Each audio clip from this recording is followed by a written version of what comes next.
Three Thick Bricks. Hello everyone and welcome to Three Thick Bricks, a monthly podcast which explores the musical world of Jethro Tull, album by album. I'm your co-host Robin, and I'm joined from Leicester Square by Adrian and Brent. Now I'm the one wearing the groovy purple suit and the red necktie. How are we, guys? I was going to say dandy, but it is a Sunday, so maybe Randy.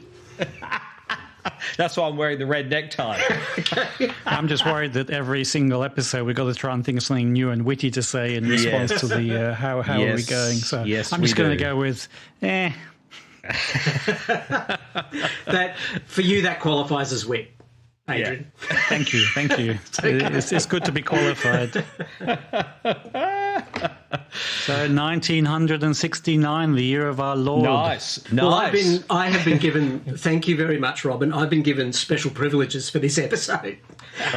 Yes. Oh, yes. Yes. For reasons that will soon become clear.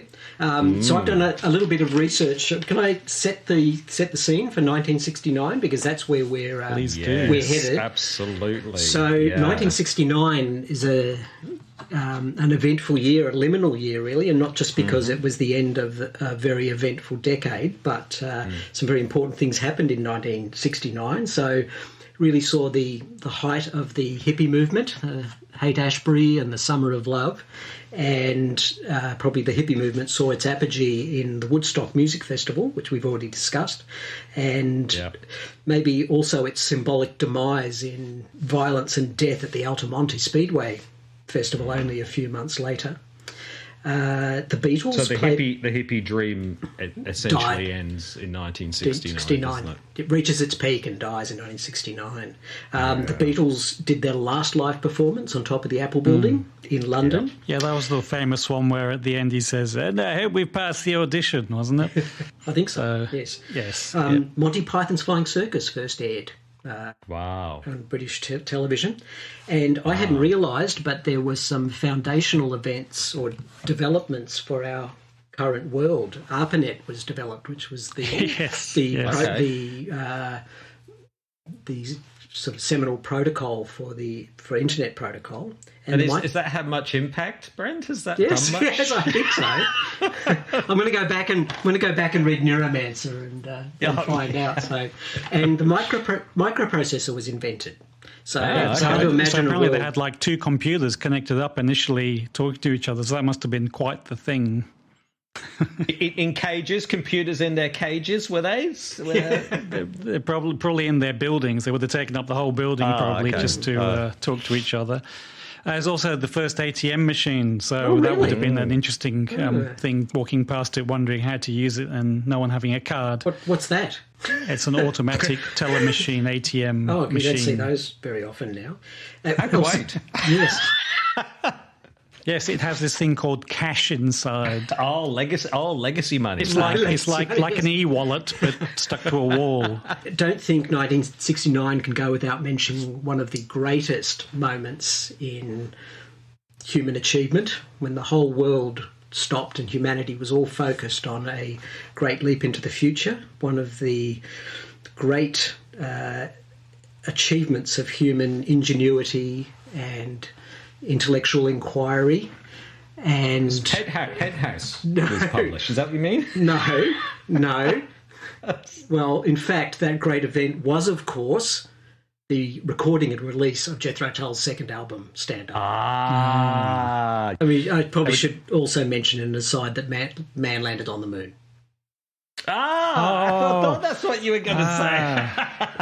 That explains the David Bowie song Space Oddity. Now it all makes a lot more sense. From a prog rock point of view, the only other thing I want to mention was the Who brought out Tommy. So well, I was going to... okay. There's a list of quite a few albums you have. Carry on. I didn't have Thunder. Okay. You've stolen my whimper. Okay, sorry.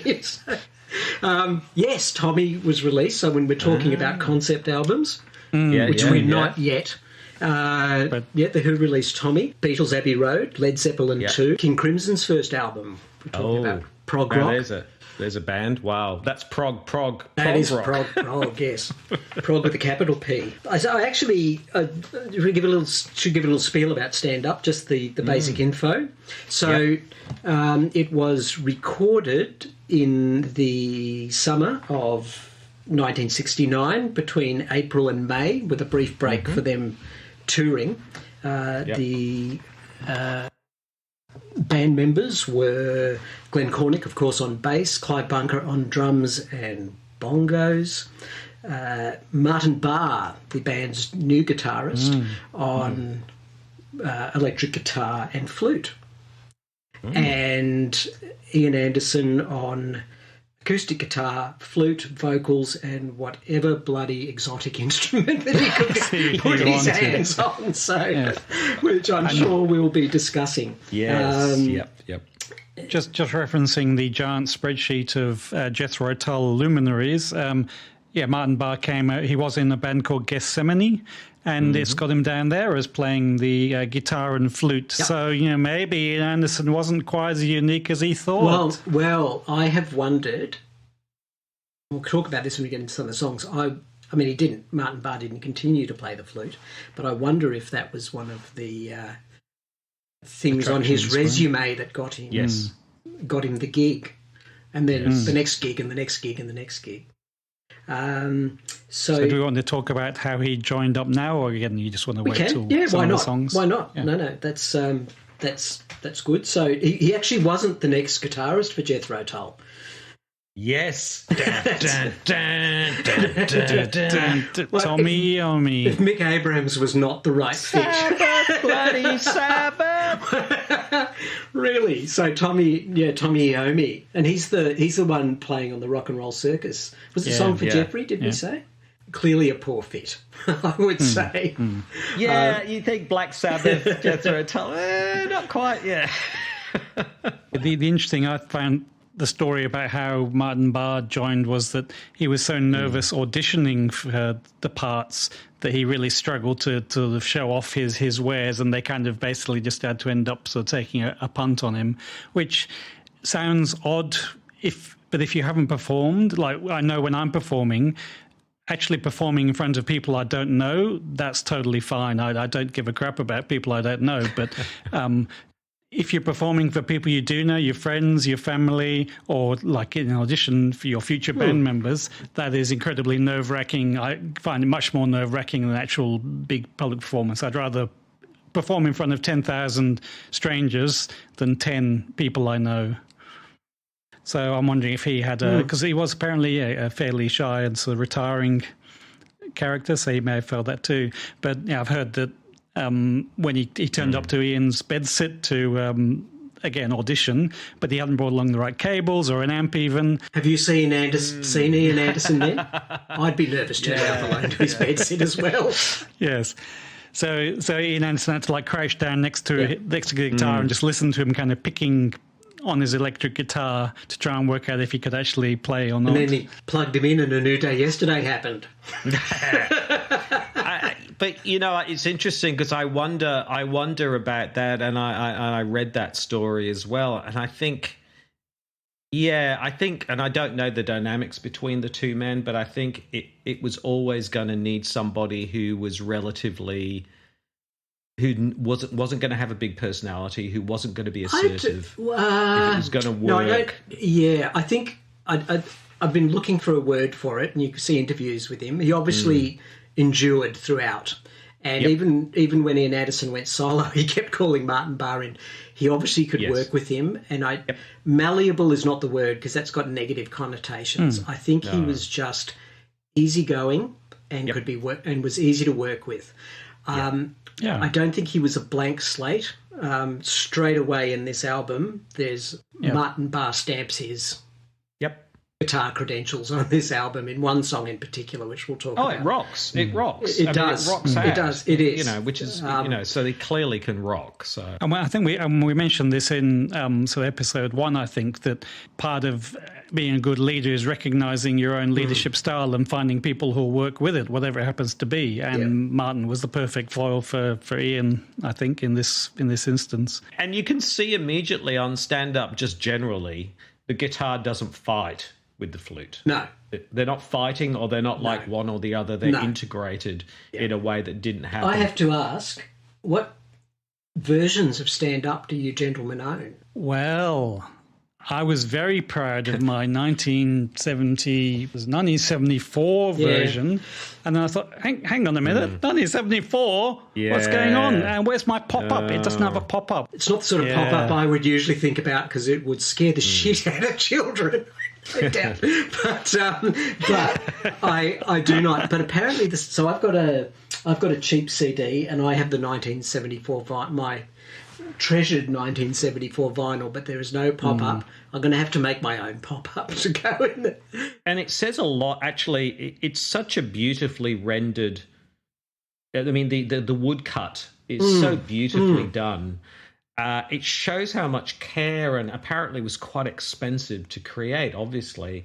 But I think it reflects the care and the passion that went into this album, because I mean, even just the cover itself is just wonderfully rendered via this sort of woodcut that was done. I can't remember the name of the woodcut artist, but it's just wonderful. On my copy, which I have here with me. New York graphic artist Jimmy Grayshaw. Yeah. So he literally travelled with the band and probably took sketches, and then he literally carved that into wood and then printed it, which is just incredible when you think about it. What I did find interesting researching this is that half of the songs for this album Ian Anderson had already written before this was released. And I saw an interview with Clyde Bunker, and he described Ian Anderson bringing the songs to the band in front of Mick Abrahams, and Clyde Bunker says, "Oh shit, I knew this wasn't going to go well." So I mean, we were talking about the sort of proto. I got a feeling that Ian Anderson during this was already there. I think this album is a release. Stand Up. I think that was where this was going, and the shackles were let off, and that's what we have with Stand Up. It was an old album yesterday, but it's a new album now. So this is one of my favourite Tull songs, and again, New Day yesterday. Wow. Okay. So there's some reasons for this. Now this sounds overly melodramatic, but I really feel this song saved Tull for me. So we talked about this earlier. We'd first been exposed to Jethro Tull through things like Stormwatch and Heavy Horses, and I liked those. But they were not the sort of music I listened to. And this sounds weird, and looking back from being a middle-aged man and a grown-up, it sounds weird, but I had very specific musical preferences. And they revolved around what I thought was cool, and I didn't just listen. I liked the music, but I really liked punk and post-punk. I was into Echo and the Bunnymen and Susie and all of the sort of dark and dirty stuff happening in the Sydney music scene. And a hippie band just did not fit with that. And it wasn't that my friends or anybody else cared what I listened to. You guys didn't care what I listened to. We didn't give a shit what you listened to. I still respected you even though you listened to Rush, Robin. Yeah, exactly. And Adrian, Adam and the Ants. So, but when you're, as a teenager and you're still forming your identity, and particularly when you're into counterculture and alternative music, it forms part of your identity. And I just felt this is not me, and I can't be listening to this. A New Day Yesterday, apart from being a really powerful song and heavy, is not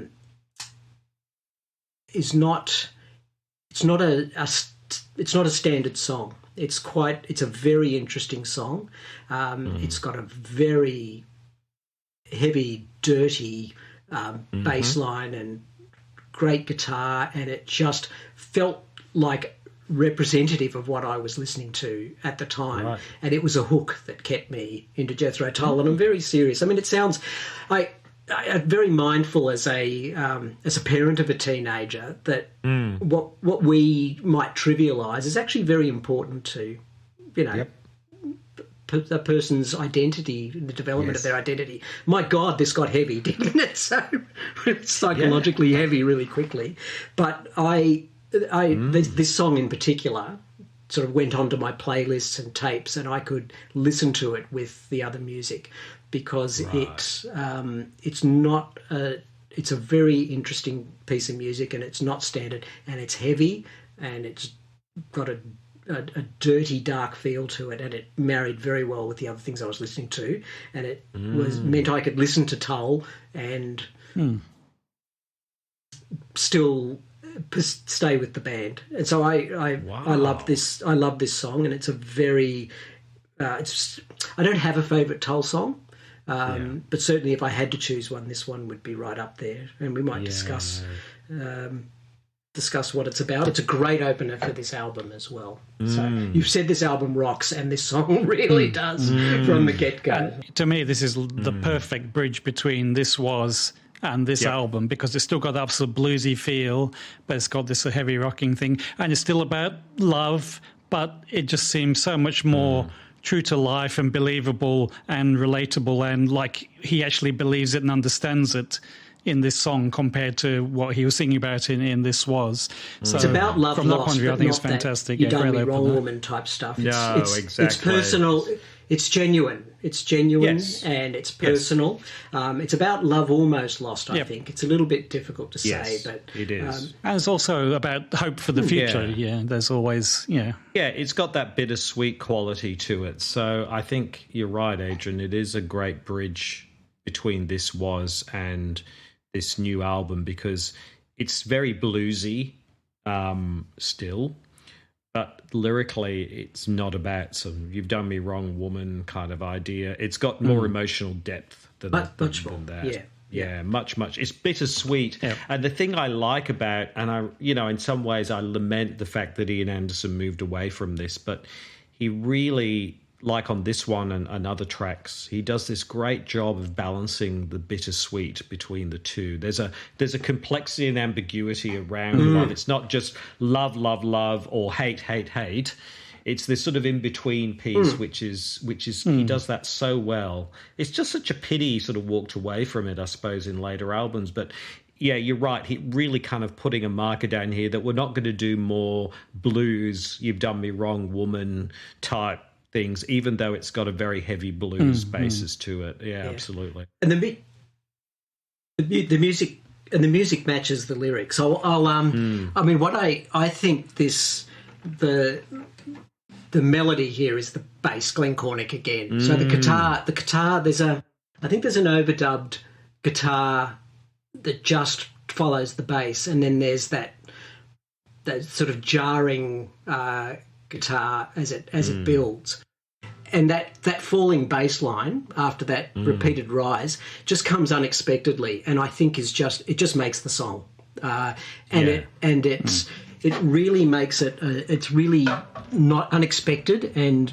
non-standard, and that really, as you say, lays down a marker for a change in musical direction. And I was listening to this all retrospectively. I hadn't listened to This Was, and then I was in nappies at the time. I wasn't following this, but I think if you look at the progression, you wore nappies in your teens. I was a late developer.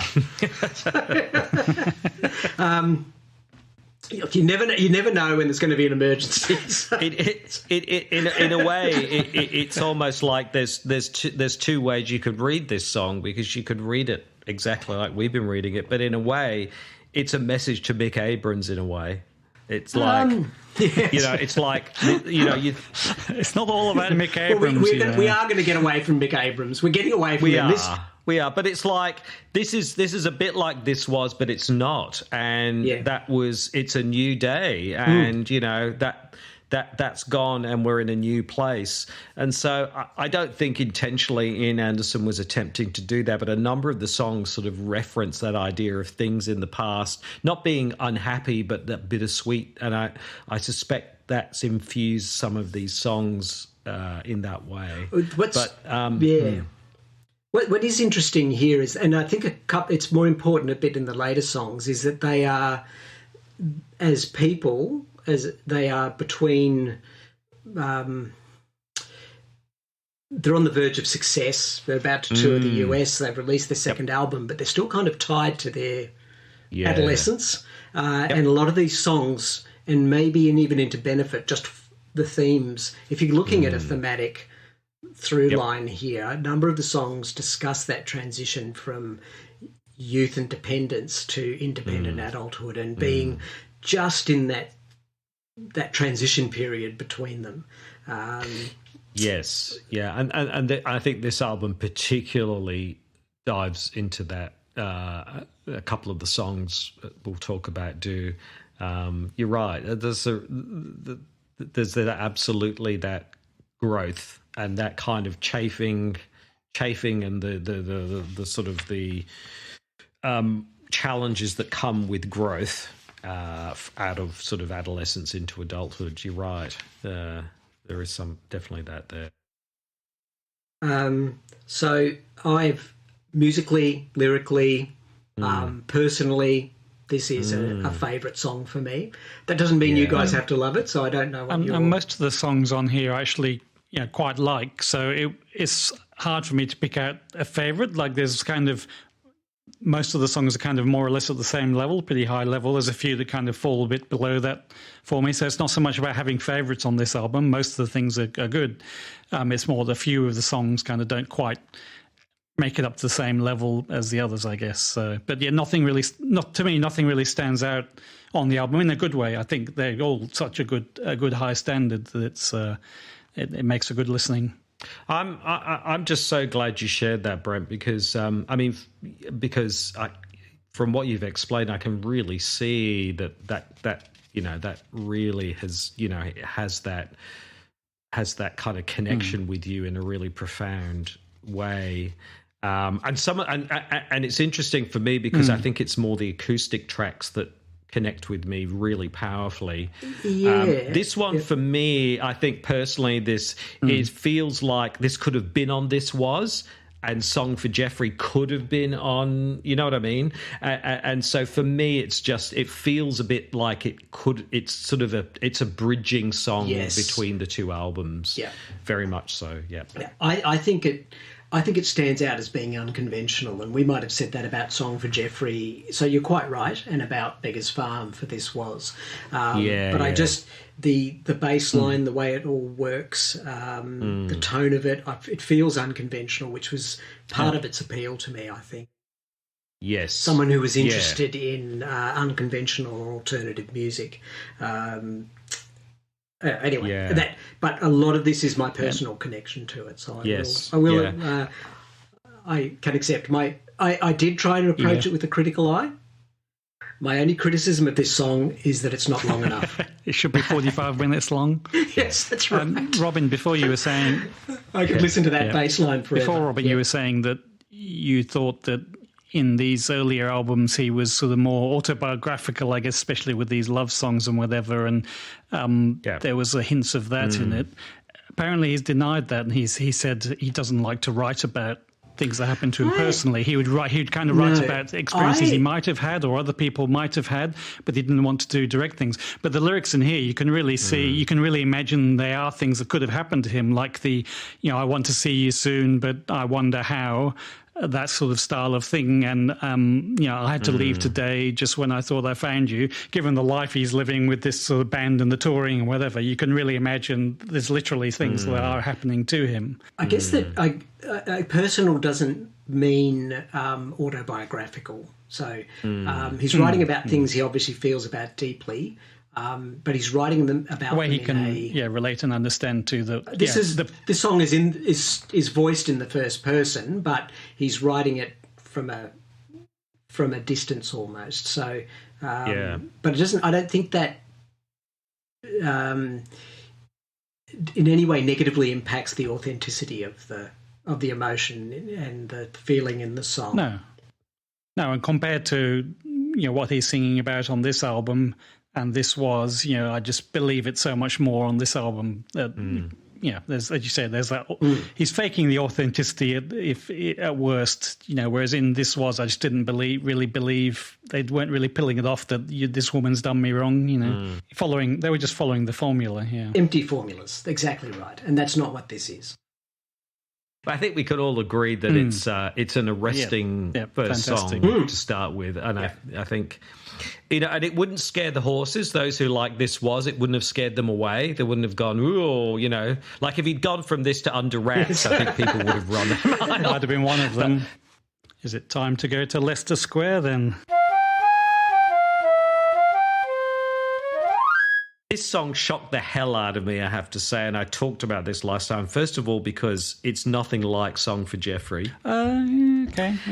Go on. And the other thing about it is that after the first song, it is so different that it's quite shockingly different. And if you were kind of lulled into a sense of security by A New Day Yesterday because you like This Was, you would be quite disorientated, I think, by Jeffrey Goes to Leicester Square, but I think in a really good way. The awesome thing about this track is how experimental it is, using the balalaika, the Russian instrument in it.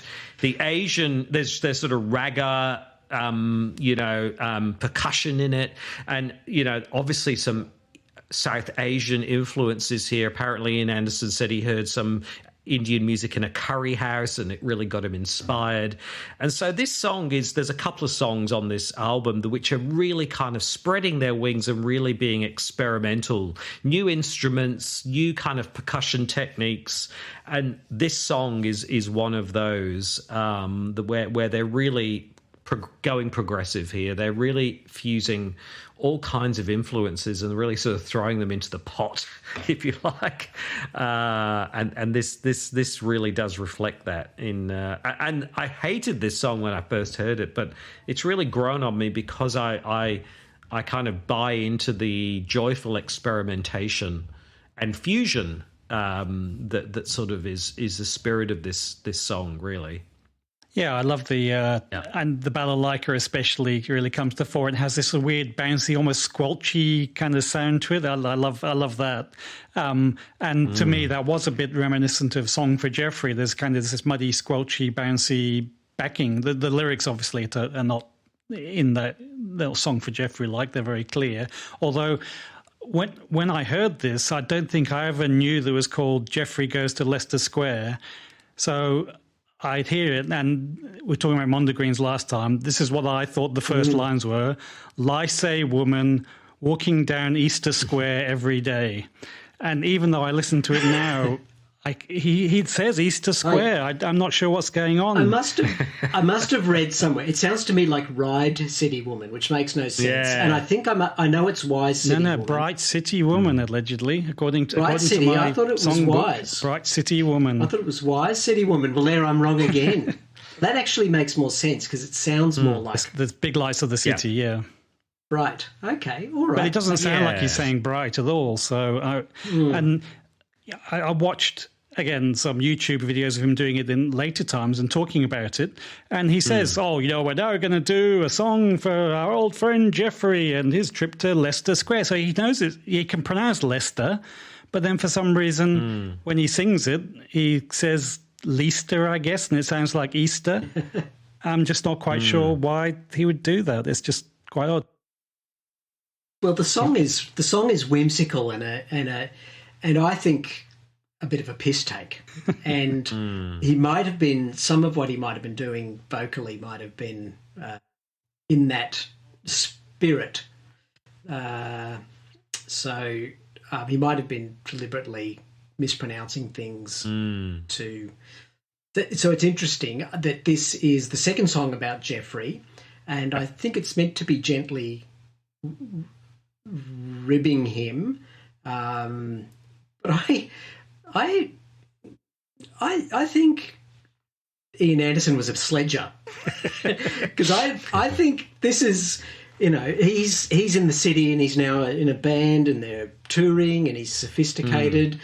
Jeffrey, who couldn't grow up and pissed off back to Blackpool, meets this sophisticated woman in Leicester Square. Does he meet her, or he just watches her? Doesn't he? I mean, it's kind of watches her. He can't there's even, this kind of slightly creepy voyeurism, but because it's all about I see you doing this stuff, but she's out of Jeffrey's league. She's probably in Ian's league. I'm reading a subtext into this. That's really strange, because I read it a bit like Song for Jeffries being very sharply countercultural, which is, the sort of the moneyed middle class, lady. We're gonna, going to give you a piece of my mind. You're not part of my kind. It's that kind of thing that I really. Took from it. Why is it Jeffrey though? So I'm thinking that's my thought, is that this woman is out of Jeffrey's league, and Jeffrey gets by it by saying you're not all that, which is what you're saying, and that's how I'd interpreted it. And my feeling, because the reason I feel this is not just this song, but there's a later song on this album, which is a real barb, and I think he was poking. The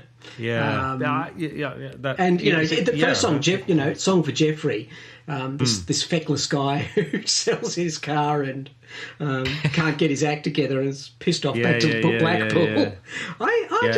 I'm wondering, whatever the story has been refashioned as later, I just feel that maybe this is a little bit of a whimsical dig and a sledge. But either way, I suppose either way it's kind of a... Robin, go ahead. But you had felt that. I just saw it as, interestingly, Ian Anderson wasn't countercultural. He had no time for the hippie movement, and I think some of the songs even on this album reflect that. But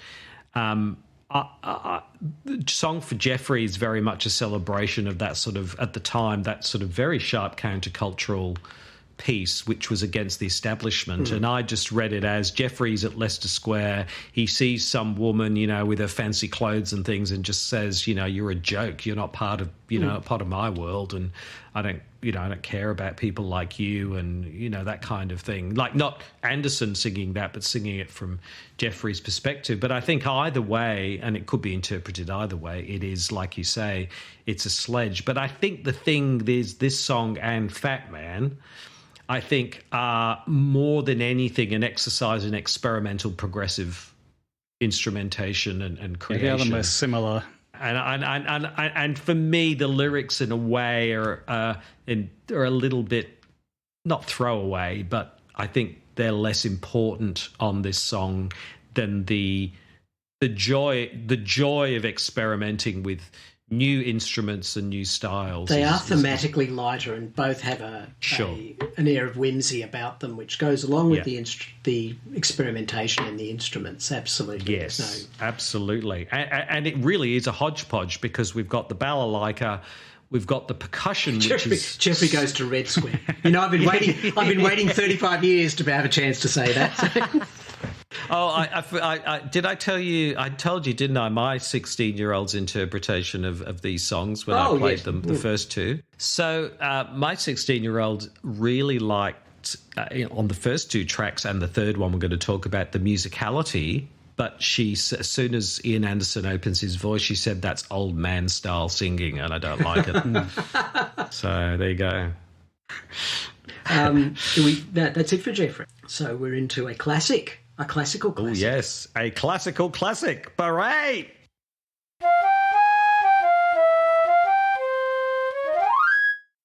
Adrian, do you want to lead off on this? I do like me a nice bit of Johann Sebastian Bach, I've got to say. Yeah, and French peasant dancing, that is right up my alley. It's interesting because the J.S. Bach version is quite a simple, pared back tune that peasants would like to dance to, I guess.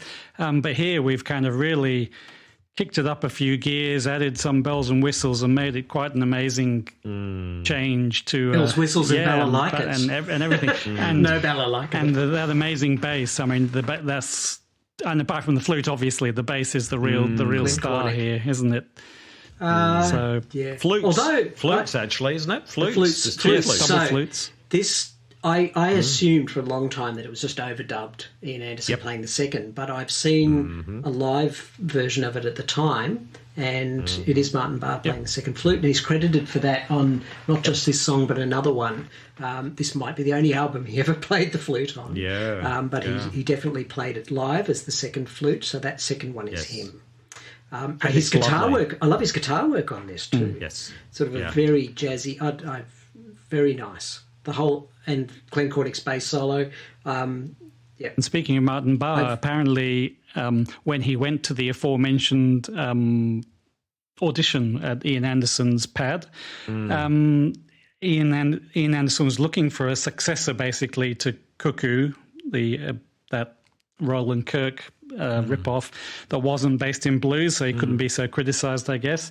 And his next-door neighbour downstairs was trying to learn to play a song, and it happened to be Bore by J.S. Bach. So he just was hearing this endlessly, and then Martin Barr turns up to do the audition, and they are chatting, I guess, and Martin Barr says, they're playing J.S. Bach's Bore downstairs. And Ian Anderson goes, oh, so you know that? And he says, yeah, I've got the music for it right here.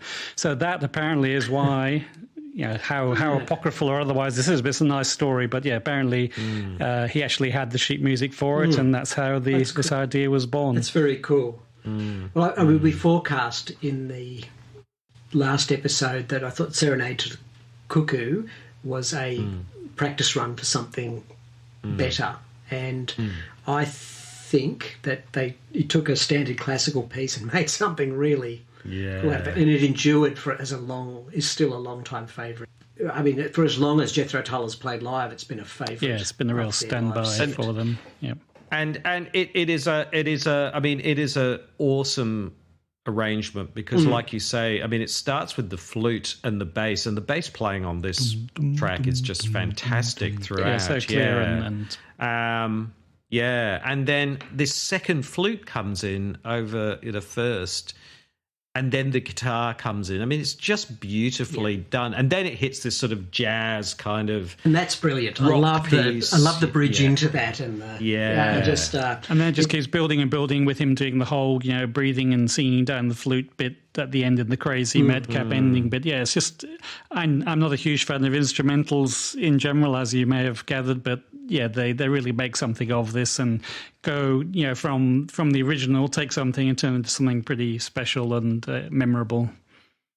Yeah, when we said Serenade to a Cuckoo was just basically a derivative copy. Yes, this is an example of exactly the opposite. It starts with the standard classical. It's often played on guitar, I think. It just goes beyond that. It just says here's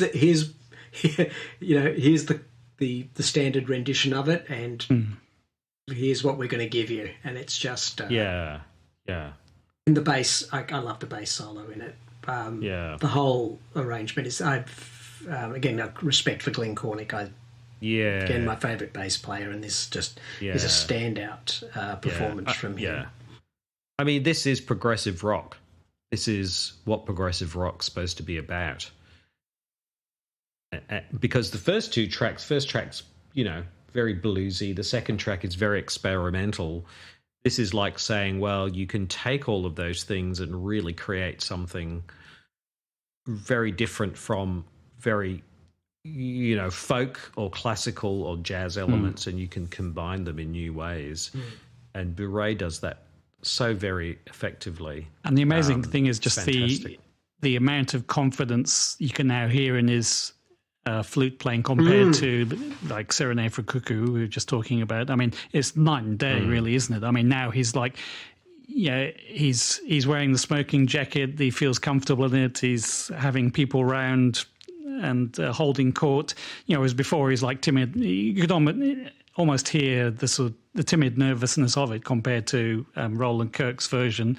But this is sort of swaggering and aggressive and in your face. And I've arrived. All of 6 months or so later. yes, exactly. Which is just ridiculous, isn't it? I mean, it's just, I know.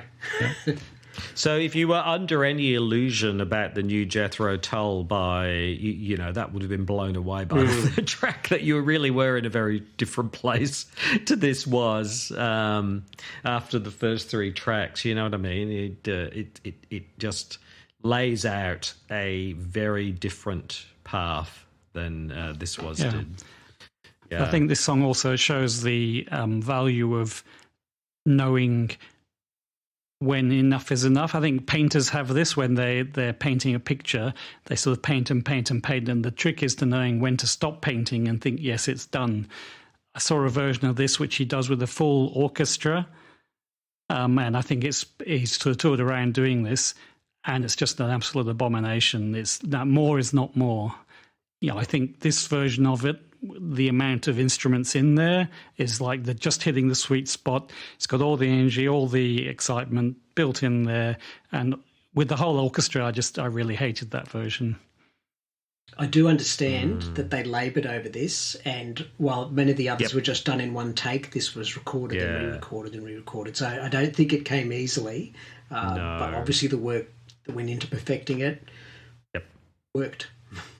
Yeah. Also, I know I'm saying it's Martin Barre, and you guys are saying it's Martin Bar. Does anyone actually know what the definitive pronunciation is? Okay. No. The pronunciation? Yes, pronunciation. It's Barre when he's on French TV. Well, his middle name's Lancelot, so, he's clearly as French as mustard. Is that his real name? Let's ask our listeners. Hey, listeners, please send us a Gmail telling us how we should be pronouncing Martin Barre. I like Martin as in barcode, which I think is very appropriate. Right. Yep. Yeah, makes sense. It is very appropriate. Lancelot's not his real middle name, is it? Well, it's written here in black and white. They buggerise round with all sorts of people's name. Jeffrey Hammond, Barrymore Barlow. Ian Anderson, ridiculous. Ian Anderson. All right, well, he's always Martin Barre to me. Are we done with Barre? So I think until we go and listen to it again very soon. Let's go back to the family.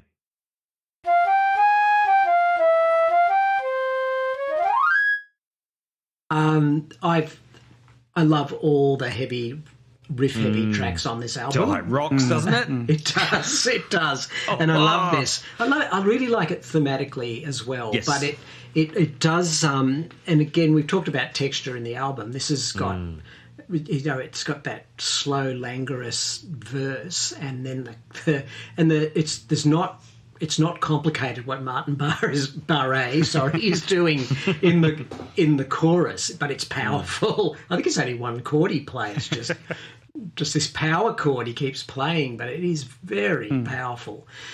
I think it reflects I'm happy for someone to talk about the theme, but we were talking earlier about them being stuck between adolescence and this successful rock band who just, this album, well, when he wrote this, they didn't have a number one album, but they're right on the cusp of sort of bursting out and becoming independent, but he's still trapped in that. It oscillates, and the song oscillates between... It does. Musically, which is fantastic. I'm not sure if that's intentional, but it oscillates between his independence and his fast-paced city life and the comfort of the family, but all the baggage that goes with that. And have you guys... we've been discussing the Swingin' documentary. Have you had a chance to see it? That very early documentary, which was shot right around this time. Some of it, yep. It's really interesting for the musical, the live performance stuff, and it's a bit quite contrived in parts, but it's very interesting that they're clearly, they all jump in the one cheap car with their stage manager, and Glenn Cornick's obviously living with his parents, and that and Glenn Cornick's mother says, "Hi, Ian," and you can just see Ian Anderson rolling his eyes in the car. They're still not. They're kids. Ian Anderson has had his own bedsit, which he threatens to burn down by chain smoking. So. They said that Glenn had a roof over his head and 3 meals a day because he was living at home, and they all envied that. but there's a price to pay for that, right? You're Exactly. So that's what we're this not is all talking about, cool parents of today. We're talking about parents who, kind of like George Costanza living with his parents. You can imagine, that kind of thing. Are you guys the George Costanzas or the parents? I'm getting a bit lost in this. I'm turning into George Costanza. Not quite there yet. Yeah. If I can pick up on something you said there, Brent, which is I really like this track. I mean, it rocks out, which is great. But it's not. The other thing it's not verse, chorus, verse. There's no chorus in this song.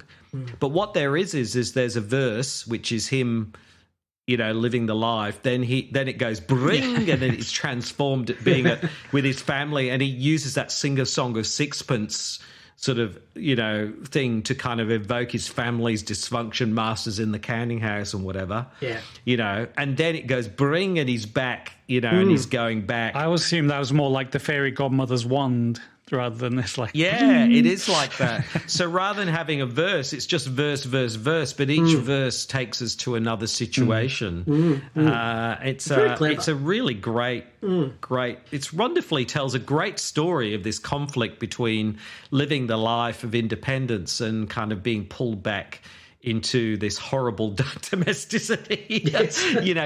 There's a Billy Joel song about, I've been around for a while, I've made some changes in my style, and you can't go home anymore. There's a song he has about you just can't go home.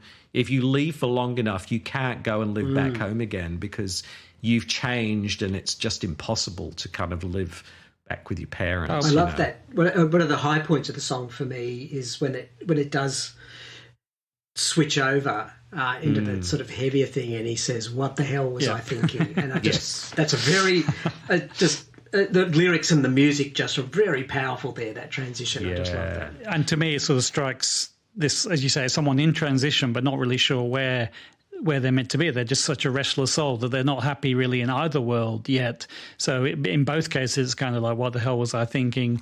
So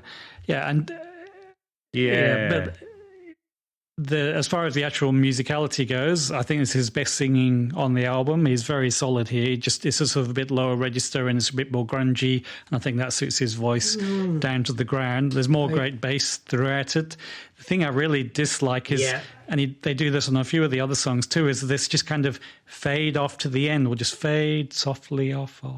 And I hate that as an ending style. It's very un-Jethro Tull. They're kind of known for their, hard hitting codas. Like, 1,000 Mothers is like almost like the quintessential. And now we'll go crazy with the instruments in the coda to finish off and have it. And again, New Day Yesterday is really sort of big instrumental finish that is really good. And I think the same on I can't remember now, on Nothing Is Easy. It ends with a flourish as well, doesn't it? I do have to say, though, even though it fades out, what really struck me, Robin, you might have spoken about the instrumental bun fight in the middle of Sunday Feeling that was all out of kilter.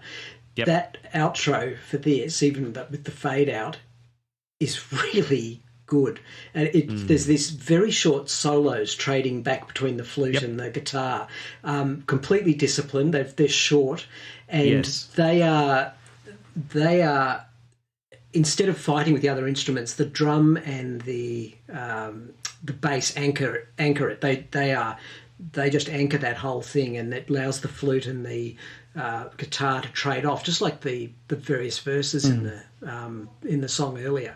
I think the outro to this is fantastic, and it's marked without the fade out, but in marked contrast to until it fades out, until it just fades to black. I quite like it. Well, that's the problem, is it stops. Unlike Dharma for One. Where's the drum side? They could have just cut out like a pling noise to finish it off, like the fairy godmother waving a wand the final time. I think this song signposts one of the major themes of Benefit, which the family is around the disillusion. Well, not so much the family, but more the disillusion with fame and fortune, because this song he's not comfortable, in either. He's being driven mad by his family, or the phone's ringing all day long. And modern folk wouldn't understand that. and Benefit talks to that disillusion much more powerfully. He sort of moved on a step almost. He's given up on the family, and now it's all just, living their life. There's still some of these themes continue to Benefit, and one song in particular. Right, let's fade off quietly into the next song. Look Into the Sun, isn't it?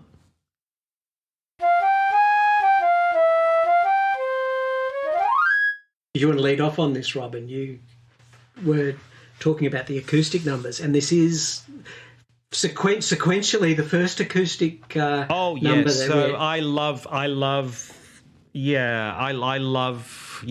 I mean, broadly, all of Ian Anderson's acoustic pieces, particularly, and we'll talk about them on Aqualung, but I love Anderson's acoustic pieces. And the reason is that because they're stripped back and they're not just an acoustic guitar, they're often supported by other instruments. But there's a real raw emotionality about them, which is unhindered and really, really authentic. And again, there's a bittersweetness. So he's communicating this complex emotionality of bittersweet at the same time. And the way he uses the metaphor of summer to sort of reflect love and, a relationship is really well done. So it's just it's very romantic, but it's a bittersweet kind of romantic, which makes it even better.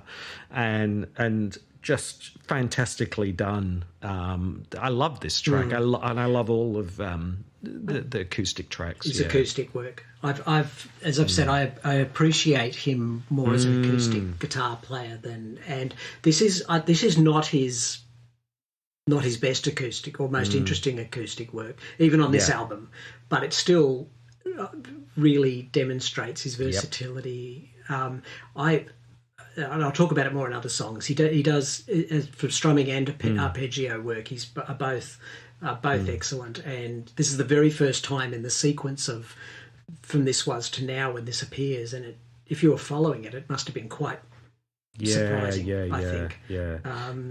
But it's again, and it's emotionally complex and authentic. It's interesting. So, what do you read into the?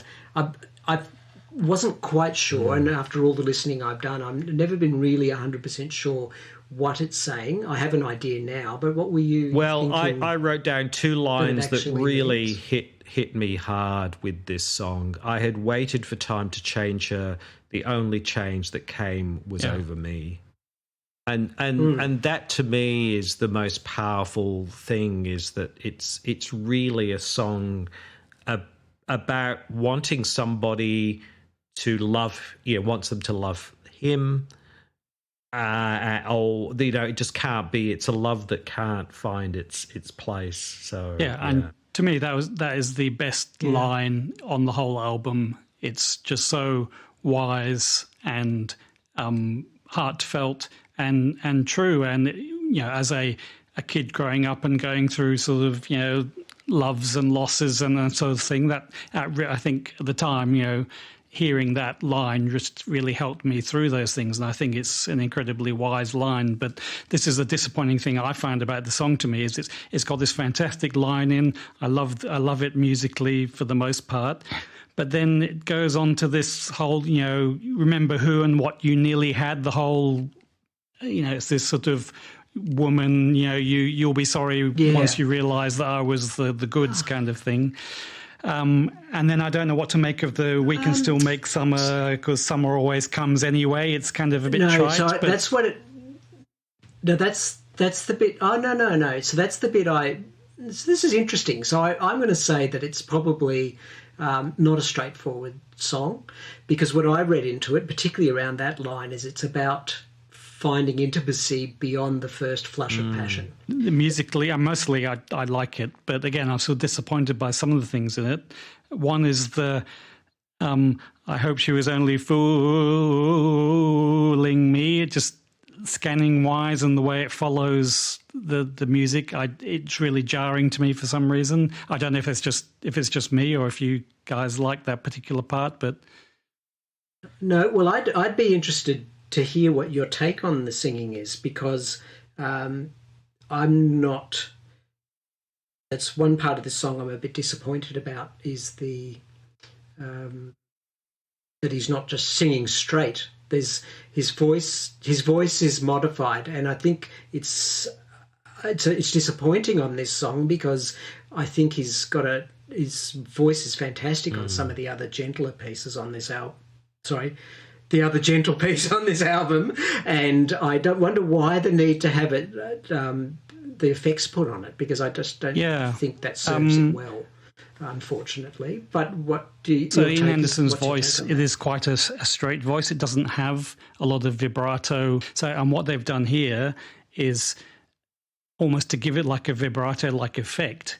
In the one speaker, the right speaker, you hear him singing normally, and then for some reason in the left speaker, you get him singing sort of softer, and he's moving in and out from the microphone a bit, so like so you're getting louder and softer version of what he's singing as his voice moves closer and further away, or they're just turning the volume up and down, I'm not sure which, and it gives this slightly weird vibrato / reverby effect on it. So I'm not sure if they thought that was clever or good, but yeah, because the song is such a sort of, as you say, pared back acoustic number, why put it on this? I'm not really sure. I guess it wouldn't, if you put it on like New Day Yesterday, you wouldn't even notice probably, because it'd be sort of drowned out a bit with the good hard rocking instrumentalization in those ones. So why they decide to put it on here, I'm not sure. Maybe they thought it gave a sort of wistful effect or something, but I'm not a fan of it, that's for sure. Yeah, I just feel it doesn't serve the song well. What's almost certainly happened, I believe that the I can't remember his name, the sound engineer, it's Andy Johns, was very experimental as well. Which Andy Johns, they were very happy with that, but as well as part of the whole atmosphere of experimentation around the album, he was very experimental in his recording techniques. And I don't mind, trying out something. It just seems like an odd place to put it, where it's, maybe that's the point, that it's so exposed here, but it does, I think, take away from this heartfelt, pure song, and then you've got this sort of weird, sort of wobbly effect. Too. Yeah, agree. It's almost like the wah-wah on the guitar, for the voice. Apparently, the engineer was doing things like swinging microphones around the room. Nothing is easy.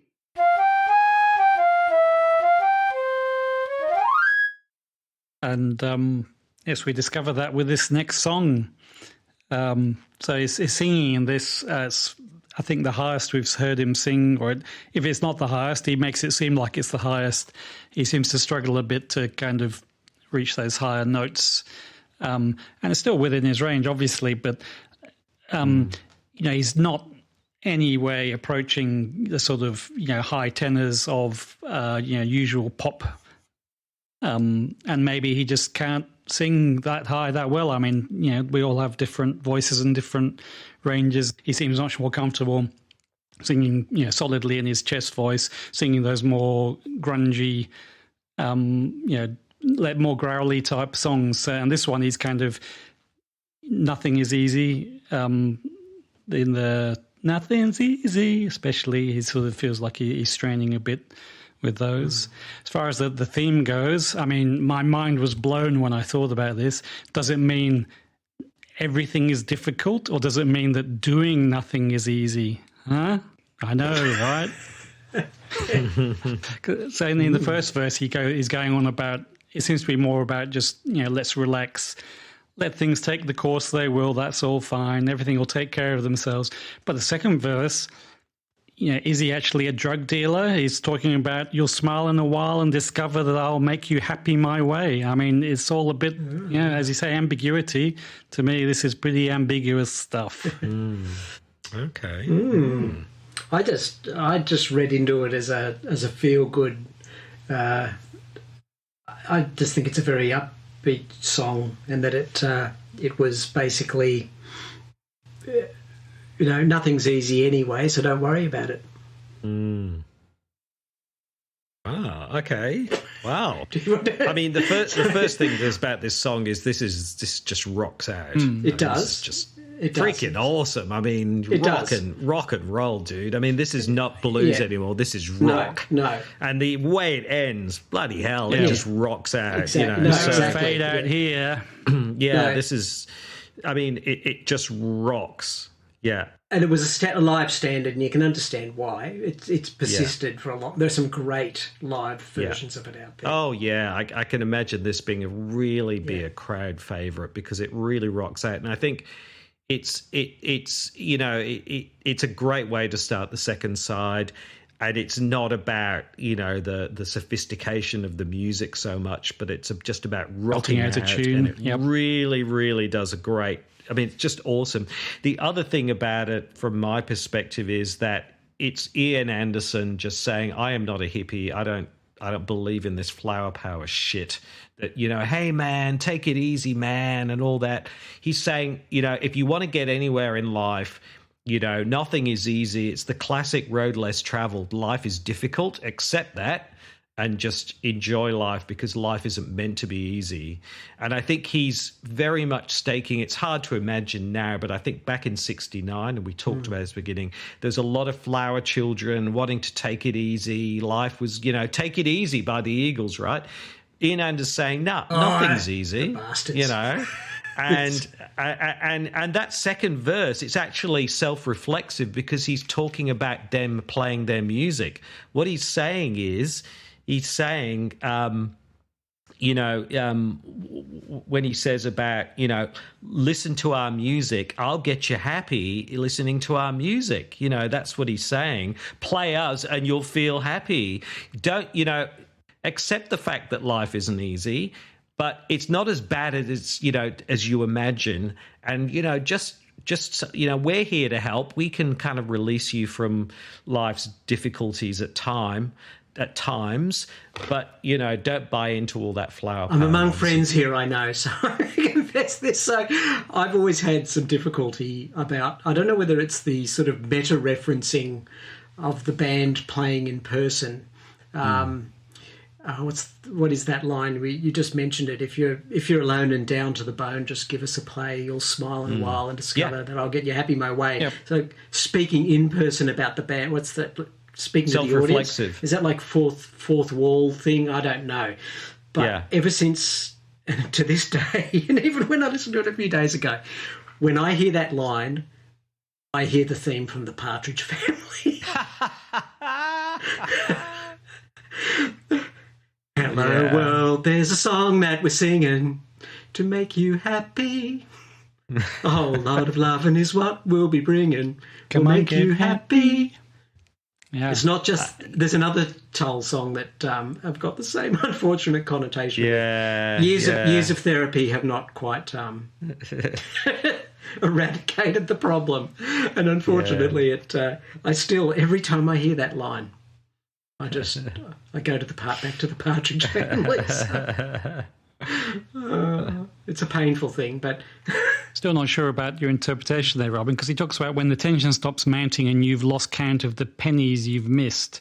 Just try hard and see. They're not worrying me. They're last on my list. So he's saying you're worried. You're worrying about making money, but you shouldn't worry about that. That's the last thing I'm worried about. Isn't that more like a flower child hippie thing? No, I think he's saying don't sweat the small stuff. So I think he's.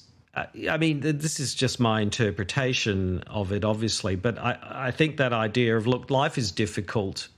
Accept that. It won't be as bad as you imagine. Don't sweat the small stuff. Take things in your stride. Enjoy the small moments of joy, and don't get too caught up in the idea that. Get upset about everything, if everything isn't always easy. Your fingers may threes, but worse things happen at sea. There's good times to be had. So what he's saying is don't sweat the small stuff. take those moments of joy where you can, and just accept the fact that life isn't meant to be easy anyway. And, so That's don't good. buy into that kind of hippie American, West Coast bullshit. That's basically. good, because we do know that he was very dismissive of the That's right. the whole hippie idea, Yeah. which is interesting. Okay, thank But you, it rocks. Robin. Rocks out. It does. That's what's important, and more than the Partridge Family theme song. Fuck it. Just about. So who wants to be a fat man?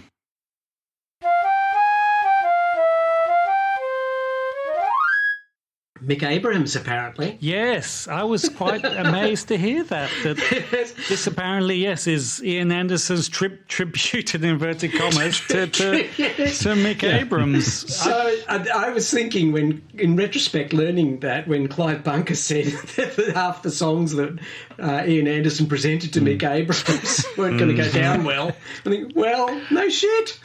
Yeah. What about that's a real troll, isn't it? And apparently it's not. Yeah, apparently it was not meant to be insulting. But I don't know that I've ever met it's not anybody. meant to be insulting. It was affection. It was affection. Don't want to be a shithead and leave the band. And don't take this the wrong way, but you're a fascist fuckwit.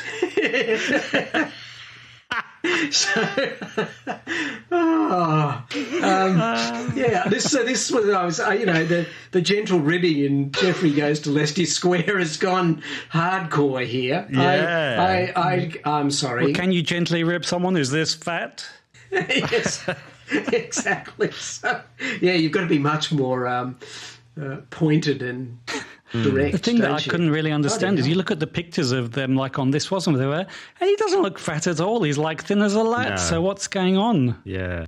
But this is really Jeffrey Goes to Leicester Square Part 2 in a sense, isn't it? It's just more, it's a novelty song with a lot of experimental musical, mandolins and I think it's percussion. Yeah, I mean, Ian Anderson trying to find what instrument goes along with the bongo, and Yep. I think he rapidly discovered that nothing goes with the bongo.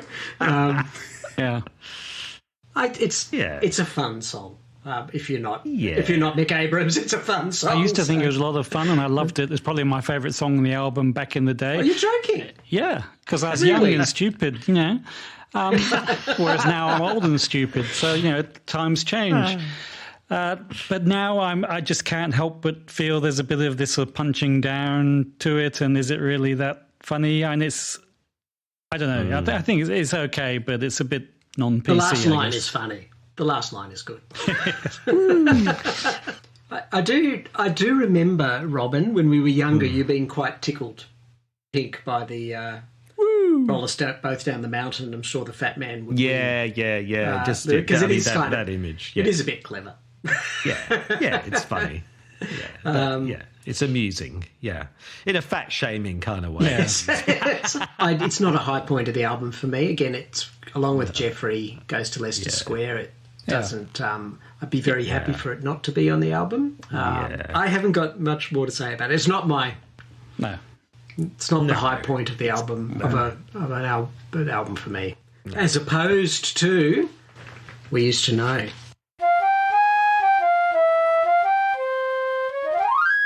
Which is one of my favourite Jethro Tull songs again. Yeah, I've always loved Hotel California. Well, is this the one, is it? do we discuss that straight up? Yeah, I think so. Yes, go on, let's do that. Maybe we yes. should get that out of the way before we discuss the Yes. majesty of We Used to Know. So it's a well-known but maybe disputed. I don't think it was disputed. I've heard...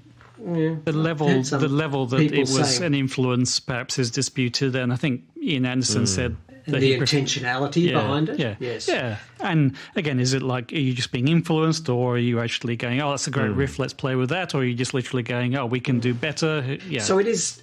I mean, it is different. It's different. We Used to Know is 3/4, and it's in a different key. The counter argument is that the idea is that the Eagles were playing support to Jethro Tull when they were touring before the Eagles became big, and that We Used to Know was in the Jethro Tull set. But I'm sure it's Don Feldman. Don Felder. Felder. Okay.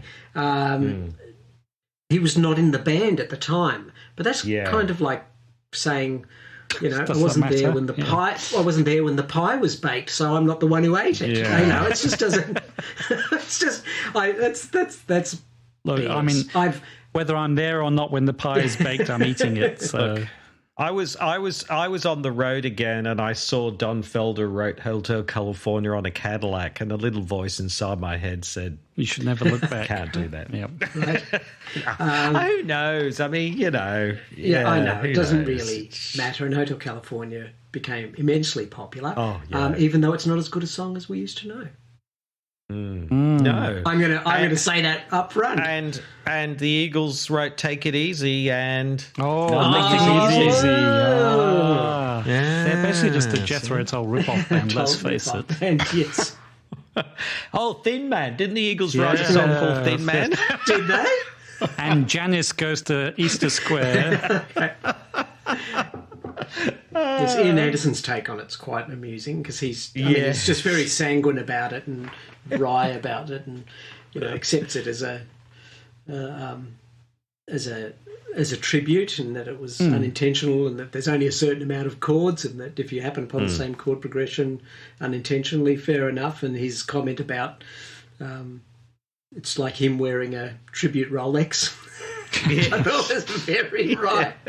A tribute fake Rolex, or Rolex, something yes, he says. yeah. It's very tongue-in-cheek. So Yeah. But I mean, let's face it, many songs are, same three chords rehashed in This different isn't ways. three. So, no. Well, we used to know isn't three Isn't chords. those, In fact, the chord progression in this is fantastic, and it's a great. He doesn't. There's no arpeggio in this. It's just.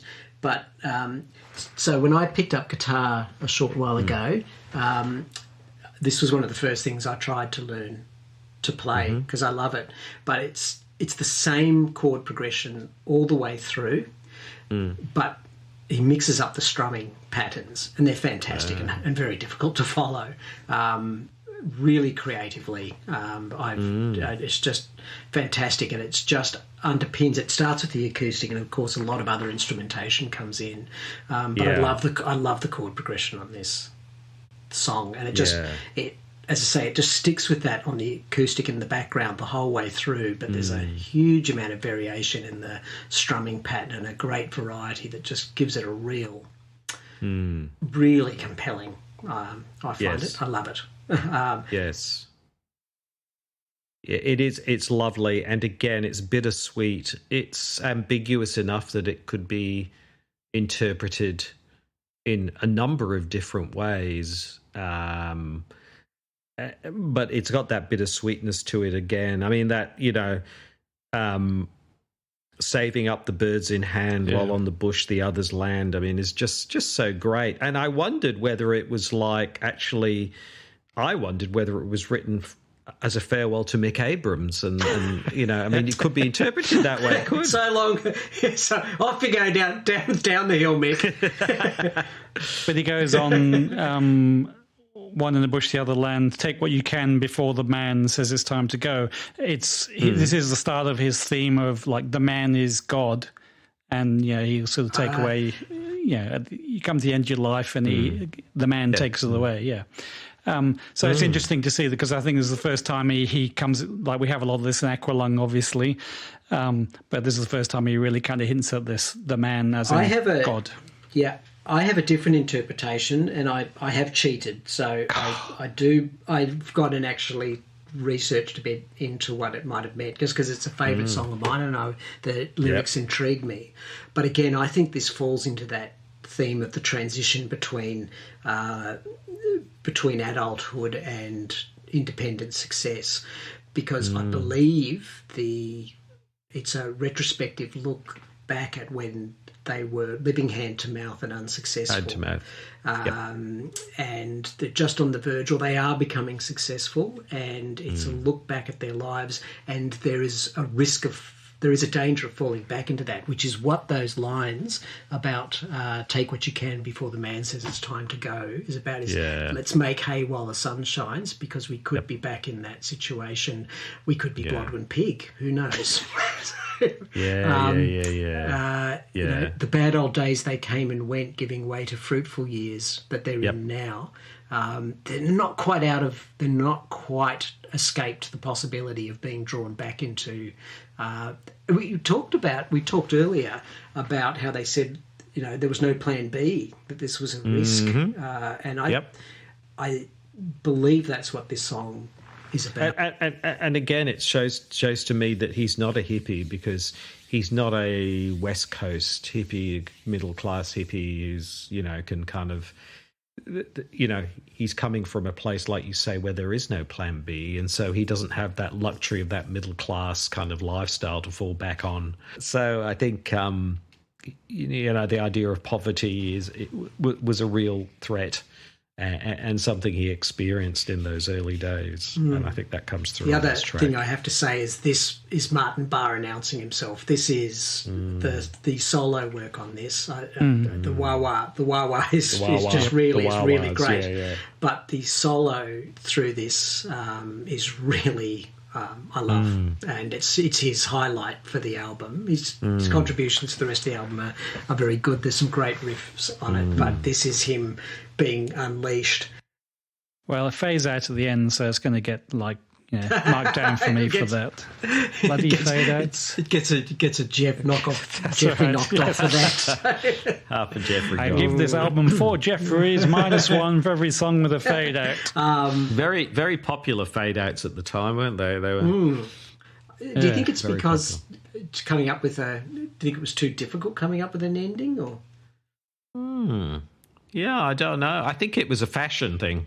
Are we anybody to be criticising fade outs? They have some kick-ass endings on all the other songs. I mean, how hard could it be? It's interesting because I remember being quite shocked. I was so used to fade outs that when I listened to a lot of New Order, I was quite shocked at the way they would just abruptly end, because it became such a convention to kind of fade out. I don't know. It was just fashion, I think. I think it was just a fashion. Just seems lazy to me, but, I'm not the one doing the work, so it's easy for me to say that. Yeah, I think maybe in the context of, this was the, not the early days of recording music, but, recording music was still relatively new. And so, the idea of being able to fade things out...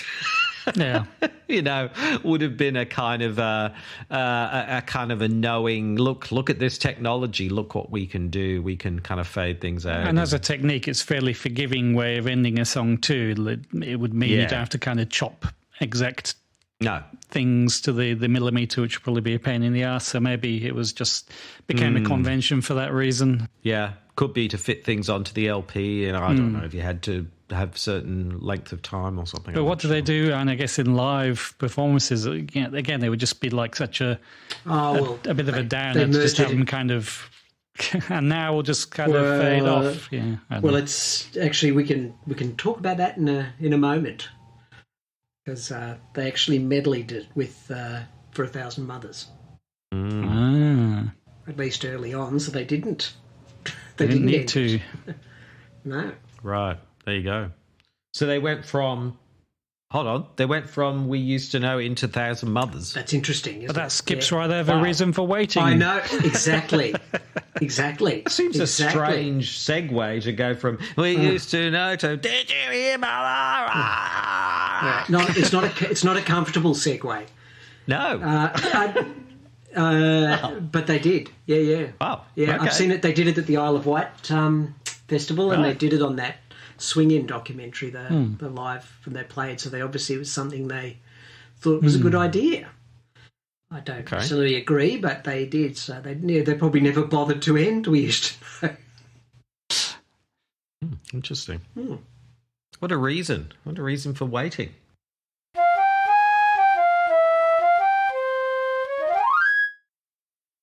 I think it's a bit sad, and I overlooked Reason for Waiting for a while, and because it's kind of nestled between two quite powerful songs. But it's one of the highlights of the album. Yeah, it's a great song. Oh, it's lovely. It's lovely. Yeah, and it's ethereal, it's floaty, it's the lyrics and the singing in it's pretty good. But yeah, the when Dee's strings come in later. Again, it just kind of, just when you think it's kind of, the songs are given all it can do and you'll be comfortably singing with it. Yeah, D Palmer's strings just kind of hit you halfway through and it just like takes it up a notch. Yeah, it's just a beautiful song, beautifully grows, and I really like it. So one of the highlights of the album, the flute and the strings, great.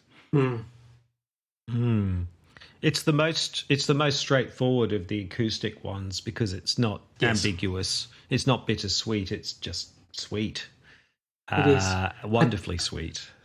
Yeah, I think it's one of his tenderest love songs. Yeah, I've written unusually soppy probably right up here. there, I think.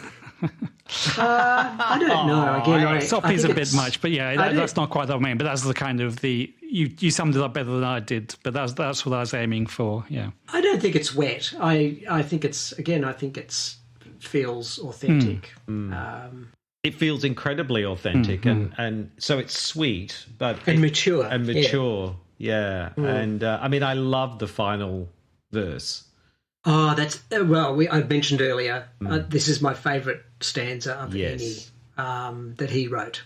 There's just something.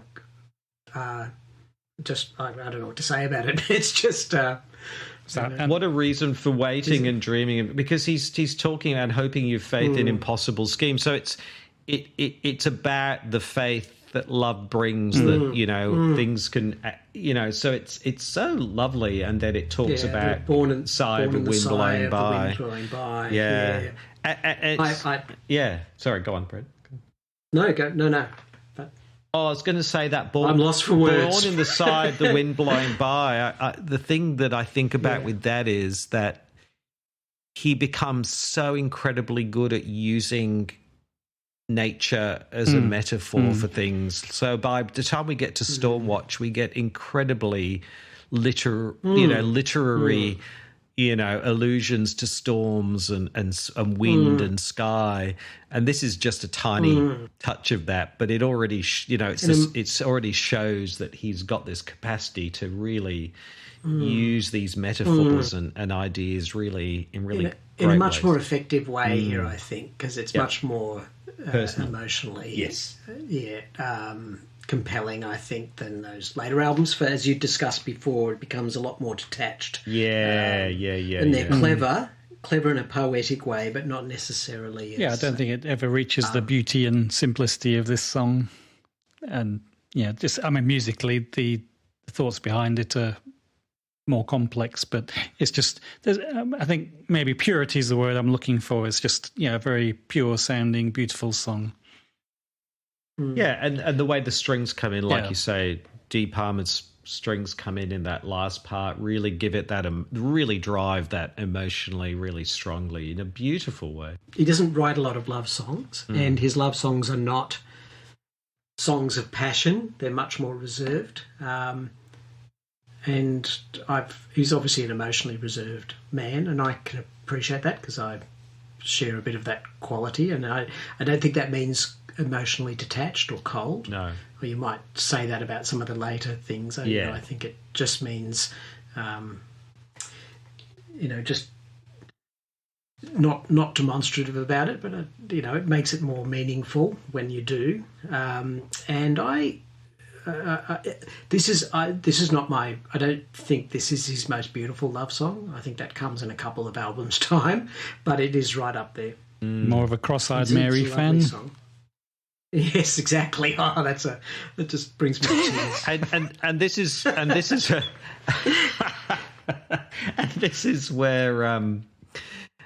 is where I call bullshit on his. I never write about myself, because in this song, he's actually, whoever he's writing about wants them to listen to this song, because he says, and the memory stays clear with the song that you hear, if I can but make the words awake the feeling. In other words, I'm writing this song to help you remember. I just find it very difficult to believe that, this is just, he's just written this and this has no relation to his own life. Well, I don't think you can. I mean, that last stanza is just beautiful. Yeah. As the dimming light brings an end to a night of loving. I think, I don't think you can write that sort of lyric without personal experience. And a million miles from the ethereal beauty and tenderness of this to the alleged love songs of This Was.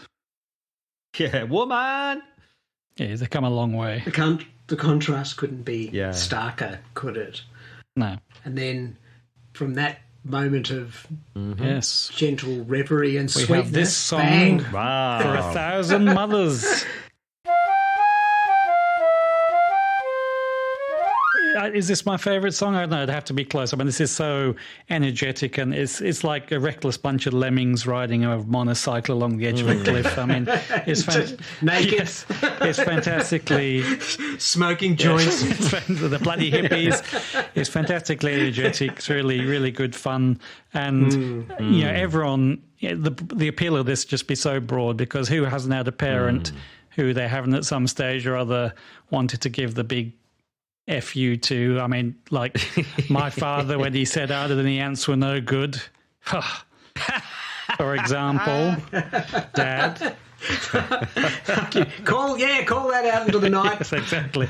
But show me a computer that can dig a ditch. Yeah. What? Did he say that? Did he? He did. Yes. All right. What does that mean? Oh, it was in the 80s when computers were coming in a big way, and you talk to him about the information revolution. You go, oh, rubbish! Show me a computer that can dig a bloody ditch. He does. He did know how much computers cost. Yes, because he had to buy us one. I'm not going to dig a ditch with my computer. Anyway, yeah. So my favourite song is, favourite bit is, it was they who were wrong, and to them here's a song. And then there's this fantastic, just absolutely sarcastic, 2 fingers up flute solo of the song in inverted commas that he's playing for them. It's great stuff. But no, it's a driving beast of a song. Yeah, it really yeah. is. It does rock, and it just. Yeah. It's a great end to the album. Yep. almost end to the album. So it shows that anger is a great driving force in rock, really, doesn't it? This is a funny thing. I think there's a song on Benefit that we might go into this in more detail. But again, that swing-in documentary, I can highly recommend looking at it, because it does show their families. Yeah. And, Glenn Cornick's with his parents, and Ian Anderson's, I don't know if you've seen it, there's a thing with Ian Anderson's parents in their apartment, and Ian Anderson's dad playing stand-up baby on a, it might be Nothing Is Easy, I can't remember which song. He's playing it on one of those all-in-one gramophone side table things that my dad used to have one. He was very proud of. Yeah. Just sitting there listening to it, and his mother with a scrapbook of all of his stuff. Right. And they look like those very middle-class staid 60s parents. His father was a Scot. Yeah. Talking about how proud they were of him and showing all the scrapbook things, and then saying, but he doesn't like us to be at his concerts. And I'm thinking, what? And whereas the others are, Glenn Cornick shown with his parents, Ian Anderson is not. Is not with them, but they're obviously very proud of him. Yeah. But I just... This feels autobiographical. Yes. And having seen that, I'm just wondering, it's almost saying, we're very proud of him now, but it was when he started all this nonsense. Yes. Get a real job, get a haircut. Get a haircut and get a job, for goodness sake. Well, I don't think it has to be autobiographical, though, to again just have the life experience to have something like this trigger and be able to recognise this anger that you can channel. No, exactly. But I do feel again that if he says it's not it's not partly from experience. Looking at that, I just think that might be overstating the case, because I just feel like maybe this comes from personal experience, and particularly the anger generated by in the song that something created that Well, according to the Wikipedia, that was autobiographical. I mean, I don't know where they got that from, but they said that he had some real challenges and things with his parents. So that was actually, it said under one of the themes of stand up that was something. So, but who knows? I mean, yeah, it says here that songs like Back to the Family and For a Thousand Mothers were influenced by Anderson's rocky relationship with his parents at the time. But it's a great... The flute in this is, apart from the sort of driving riff of the bass and guitar, the flute is really aggressive. Yeah. it's defiant. It really is a rock instrument here. Yep. If he hasn't turned it into a rock and roll instrument before, this song is it's powerful. Yeah. So is this their most successful album? Yeah, no, because they had a couple of number ones in the US. But this was their only number one at home. Yeah. Just before we go, because appropriately, the album ends and then starts again. Does it? Does it need that? It's the coda to 1,000 Mothers. The code, yeah. Oh. Really? What do you think about that? I thought it was a glitch on my. I thought it was a glitch in my iTunes. No, right, because I'm like, it started again. Yeah, it stops and then Clive Bunker goes, "No, screw this. We're having too much fun. Let's keep going for a bit." It's an intentional feature of it. So you thought it was a glitch? I thought it was a glitch on my iTunes. Yeah. Okay. Well, that will suggest that, like me, I don't feel that it needs to be. No. I mean, not after the don't, bomb, it kind of finishes and whoa. Yeah, exactly. Yeah. I that was a powerful end of the album, and then what? Yeah. Unnecessary, completely. And you know how I hate instrumentals, and I know it's technically kind of part of the song, but to me it's just, pointless instrumental on the end. But it's very well thought of online, apparently. People say they love that, but I don't know. What do people online know? Exactly. People on the internet. That's not you, our dear listeners. No, it is us, though. Other people online. Right. There we are. Stand up. So. Yeah. Well, you better get over with, Brent. I'm going to go get a cup of tea while you give us your final thoughts. Comments. No. I get to go. I get to go last. Oh, you're going last again. Okay. Do you want to go first this time, Robin? Go on. I'll go first. All right. So. Yeah, look, stand up. I mean, it blows out of the water this idea that difficult albums, second albums are difficult because, and trouble because this one, is really fantastic. It's such a step up from this was. It's better quality in pretty much every single way, and it really showcases Anderson's, musical and lyrical abilities, and also, Barre, what are we calling him? Clive Barr's work. Martin Barr's work, and how excellent he is. And it also really, Glenn Cornick and Clive Bunker, I mean, they really are working together as a unit now, and they're working with each other. And so that's really apparent. And it's a true fusion. So it is progressive. In my mind, this is progressive rock. This is rock with jazz and classical and folk traditions all melded, but producing something new. It's not afraid to experiment. It does some bold pieces of experimentation.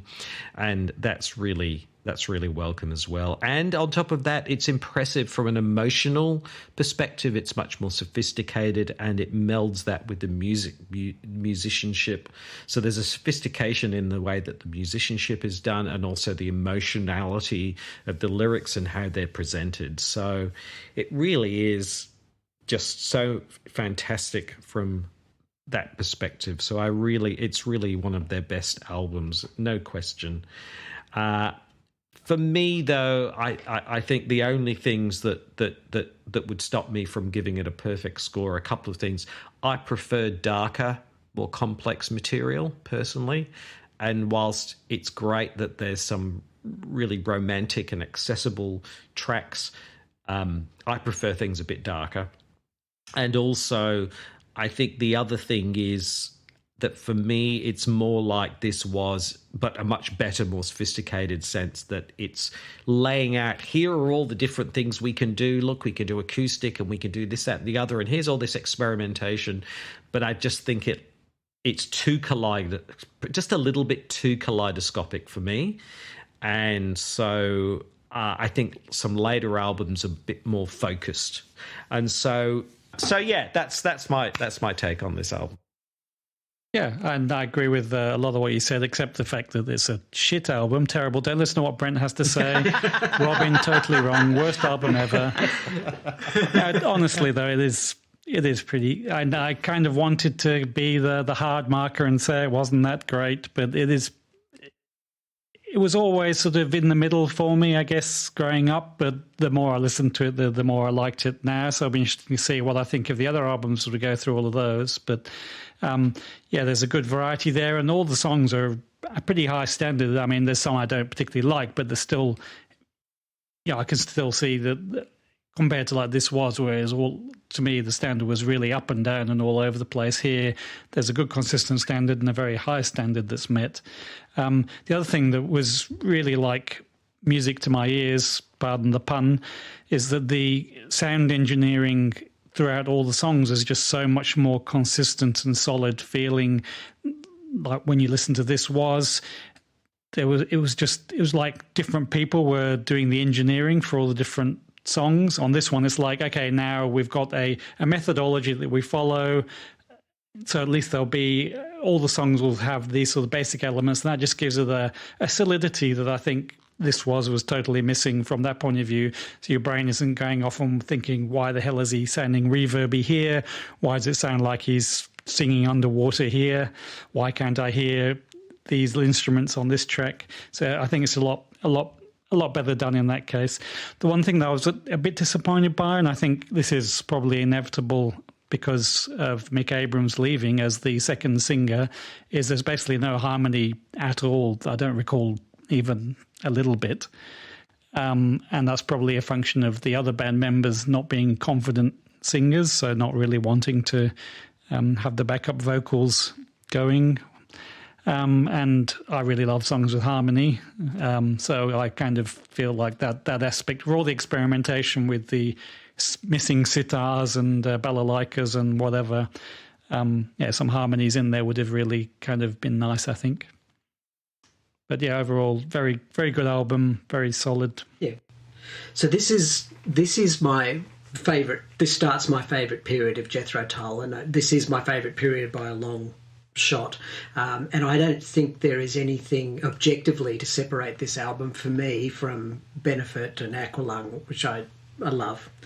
I think, again, it's just a personal thing, and I have memories and associations with this album and these songs that are just a bit stronger than with those other albums. So I don't think there's an objective. I think Benefit is a richer and more complex emotional album. Aqualung is just as far as songcrafting and technical aspects of it, is just superior to anything they ever did.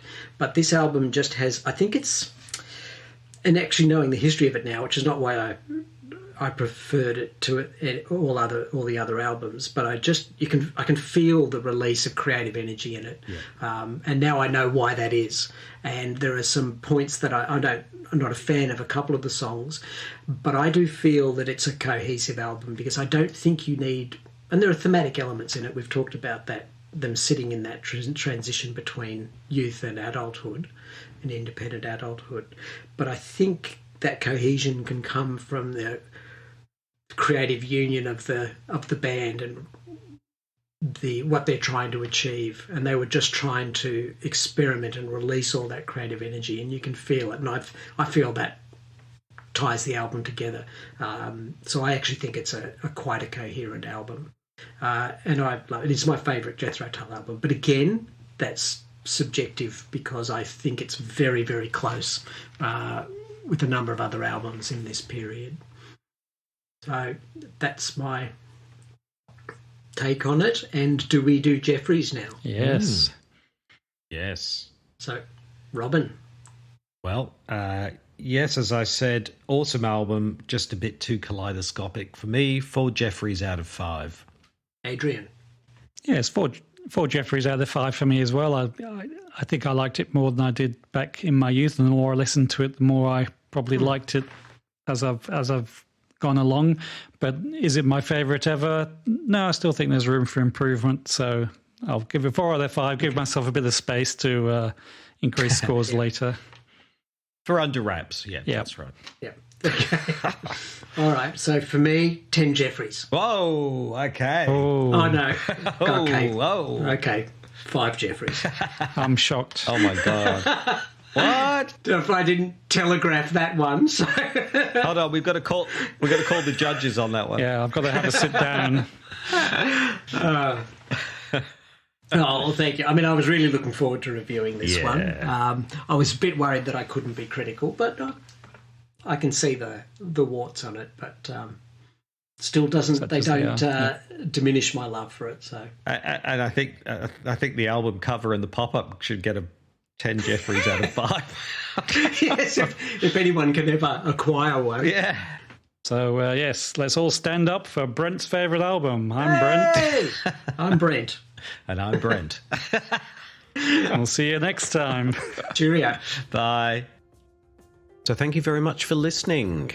If you would like to leave us any comments or you would like to subscribe to this podcast, and we sincerely hope you do, there's a number of ways you can do that. You can find this podcast at www.3thickbricks.com. You can also hit us up on the Facebook page, which is at 3 Thick Bricks Podcast. And you can also send us a Gmail if you really want to at 3thickbricks@gmail.com. This podcast can now be found on iTunes and Google Podcasts if you're so inclined to subscribe to those instead. And all of those details will, of course, be in the show notes. So next time we will be talking about Jethro Tull's 3rd album, Benefit, and we're all looking forward to chatting about that one. But until then, I'm Robin, and on behalf of Adrian and Brent, all the very best, and we will see you soon. Bye.